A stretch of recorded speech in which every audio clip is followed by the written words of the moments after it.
धर्म और अधर्म क्या है माधव? जिस मार्ग पर चलकर मनुष्य स्वयं को आत्मा के रूप में देखता है, परमात्मा के अंश के रूप में स्वयं को जानता है, उस मार्ग को धर्म कहते हैं।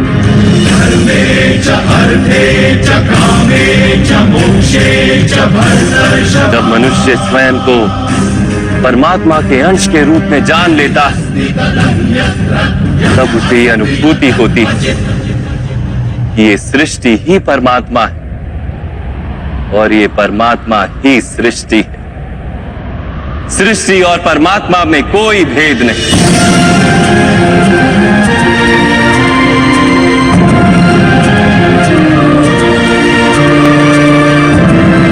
जो मनुष्य ये जान लेता है, वो दूसरे मनुष्य और प्राणियों की ओर निर्दयी और कठोर नहीं होता। वो ये जानता है कि जीव कटने से पीड़ा केवल जीव को नहीं होती, उसकी अनुभूति समग्र शरीर को होती है। वैसे एक मनुष्य को पीड़ा होती है तो समग्र संसार उस पीड़ा का अनुभव करता है। जब तक संसार में एक मनुष्य भी पीड़ित है, तब तक वास्तव में किसी का भी सुख संपूर्ण नहीं। जानने पर मनुष्य का मन करुणा से भर जाए, उसे धर्म कहते हैं।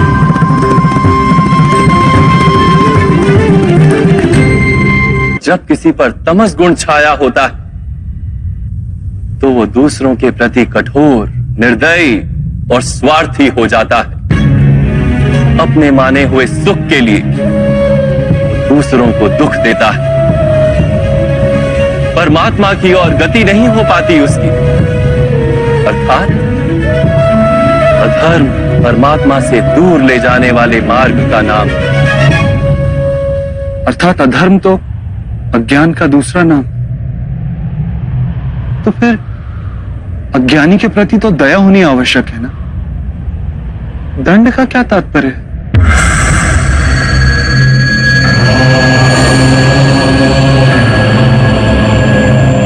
अज्ञानी जब ज्ञान का मूल्य जानने को सजना, ज्ञान पर दृष्टि डालने को भी सजना, तब दंड ही दया है।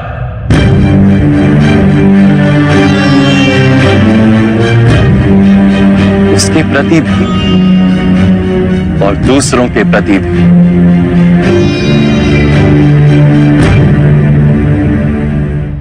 सृष्टि की गति सदा ही परमात्मा की ओर हो, यह अनिवार्य। किंतु कभी कभी ऐसी स्थिति उत्पन्न हो जाती कि अज्ञान, मोह और अधर्म बढ़ जाता। संसार से धर्म लुप्त हो जाने का भय उत्पन्न हो जाता।